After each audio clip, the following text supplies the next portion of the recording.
In the last episode, we saw Dara and Aurangzeb finally coming face to face on the field of Samuga. The enemies are surrounding us. We must move back to... Now! Go now! Drive him away! I said now! Everything is lost! No, Shehzade Dara, no. As long as you live, there is hope. Let's move. This victory is still far from complete. What about Suleiman? What about allies of Dara? Shouldn't we be prepared? We are prepared, Murad. Do not worry. I have been planning for this for years.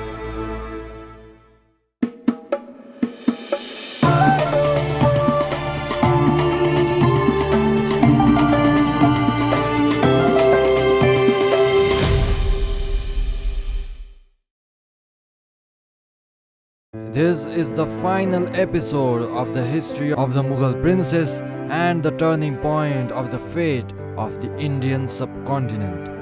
We are now gearing up for 2 new projects on Sangam literature and the history of Chhatrapati Shivaji Maharaj that followed immediately after this story ended. But for us to begin this project, we need funds. Support Glimpses Studio. We now have a Patreon page too. And as usual, you can help us through the payment gateway on our website. We are also open to sponsorships and collaborations. Support Glimpses Studio, where we reconnect with our roots.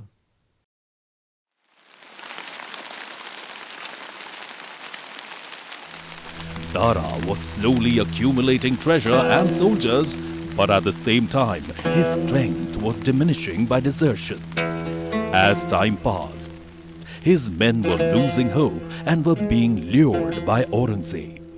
Dara was again defeated by Aurangzeb at Deorai near Ajmer, which broke Dara's resistance completely and forced him to flee further westwards into Afghanistan and seek refuge in the house of a landlord named Malik Jivan.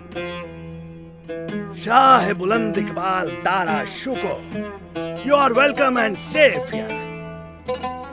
Do not mock me with that title, Jivan. I am not mocking you, Shehzade. You have once saved me from getting executed by Shah Jahan. I owe you my life. Whatever happens, you will always be my emperor.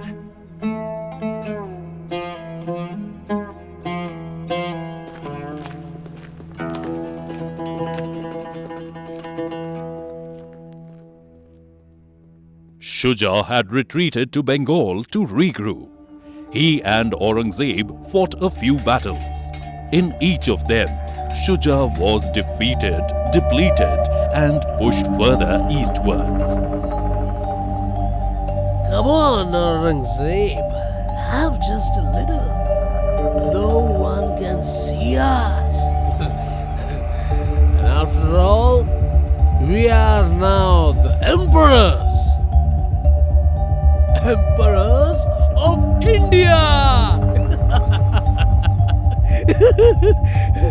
The masters of the Mughal land! We can do anything we want. Anything! Why don't you drink my part as well, Murad? If you are pleased, then I will have had my share of joy, brother. No. I think I have already had too much. I think I'll pass out any moment now. In that case, guards, capture him! What? What is this? Aurangzeb? What are you doing? We are brothers! We want this empire together! I am helpless, brother. History tells us a Mughal emperor cannot risk a rival. You traitor! I still have my army outside of this palace. You cannot get away with this. You keep forgetting, Murad. I have been planning for this for years. Aurangzeb got Murad drunk in a private meeting, got him captured, and secretly moved to a cell in Gwalior without Murad's guards and loyalists getting a hint. Shah Shuja too lost all hopes of claiming the peacock throne and fled to Myanmar. Dara, who was given asylum in Afghanistan, was betrayed by Malik Jiwan and handed over to Aurangzeb. You traitor! I saved your life! I was your guest! What's the point of saving a life if it was to put into risk again, Dara Shuko? Aurangzeb is the new emperor. I cannot upset him.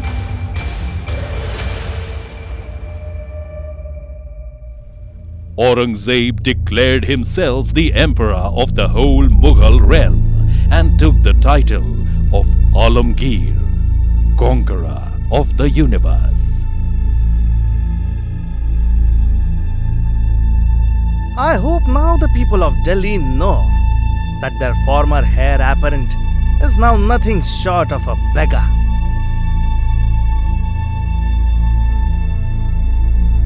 Is that not so? Has he not been paraded through every street of Delhi in pathetic clothes on a dirty elephant? Did not the people mock him for his demise? He was. He was paraded as you had ordered. But people did not mock him.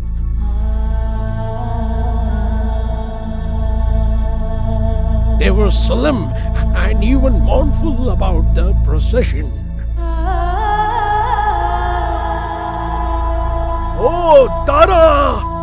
When you were master, you always gave me alms. Today I know you have nothing to give.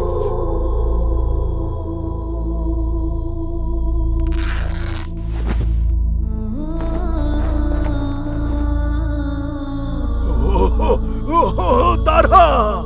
What this cruel fate has brought upon you, Dara! Dara! Oh, God of high heavens! Where is your justice today? Where is your justice today? Also, after you sent Malik Jiwan off, rewarding him for capturing Dara, people at the border of Delhi assaulted him out of anger for his treachery.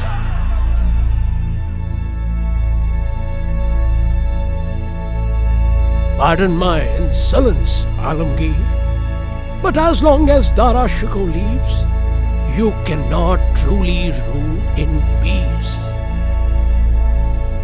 The people of Delhi and Agra, and also the emperor, former emperor, your father, will always seek a chance to put Dara on the throne. Okay. Arrange for another procession of Dara. And also for a gift for my father.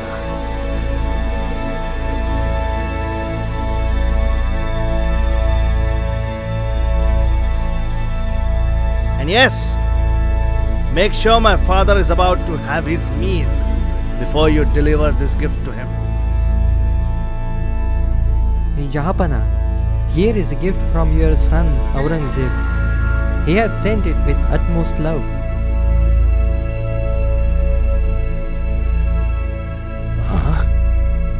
Aurangzeb has sent me a gift?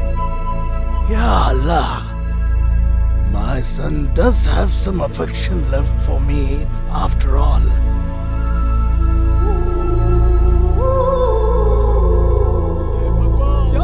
What has happened? This must not have happened. It is disgraceful. What have you done? Ya Khuda! Ya Bhagwan! Ya Allah! What curse has befallen upon us? What could it be? It feels heavy. Ya Allah! What curse has befallen upon us? What has happened? No, no! This cannot happen! This cannot happen! This is not my Dara! Danara! Danara, please tell me this is not my Dara! Please tell me this is not my Dara! Dara! This is not my Dara!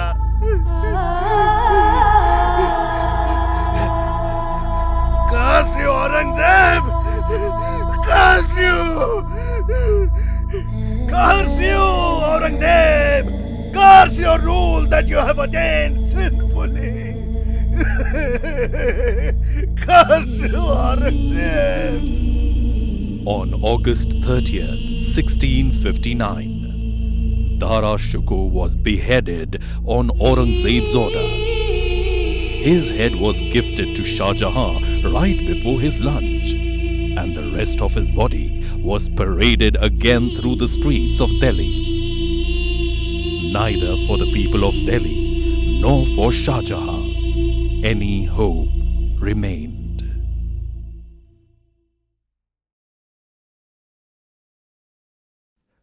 Early next year, Shuja was murdered by his shelterer in Myanmar.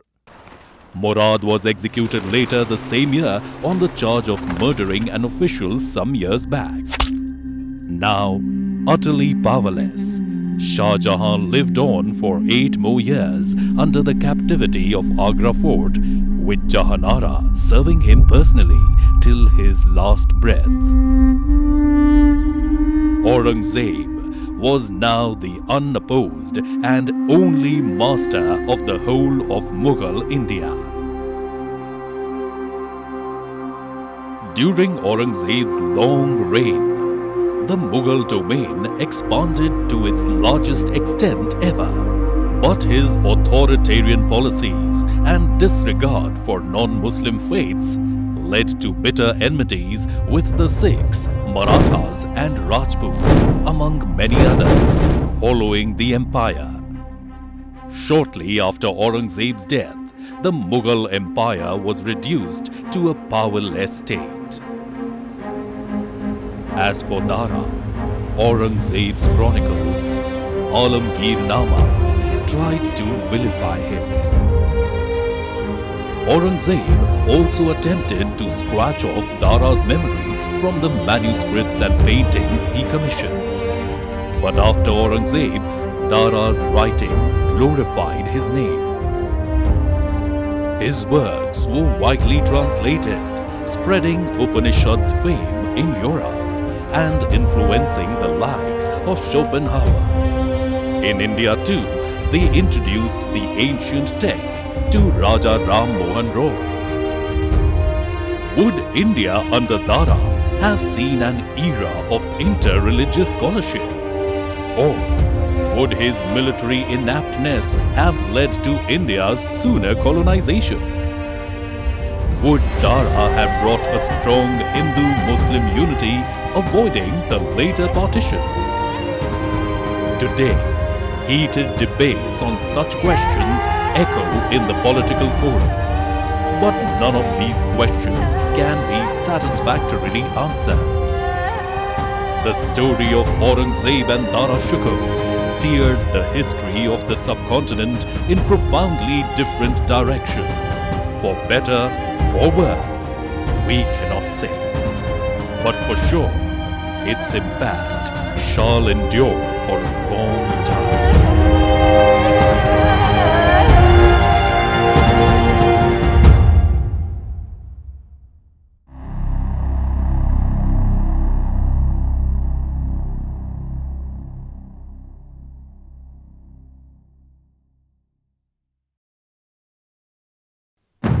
After Dara Shikoh's death and Aurangzeb's reign over the whole of the India, the country went into turmoil.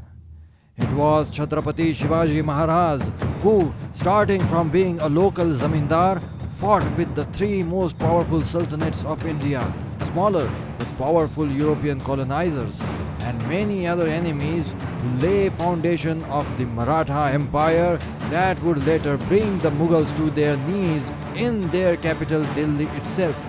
How did he do it is a fascinating and inspiring story that we will be covering in our next series. Support us by visiting our Patreon page or our website. Please add a comment to let us know how was your journey through the tale of Aurangzeb and Dara Shikoh. It helps our team stay motivated and keep working more. Thank you for watching. Namaste.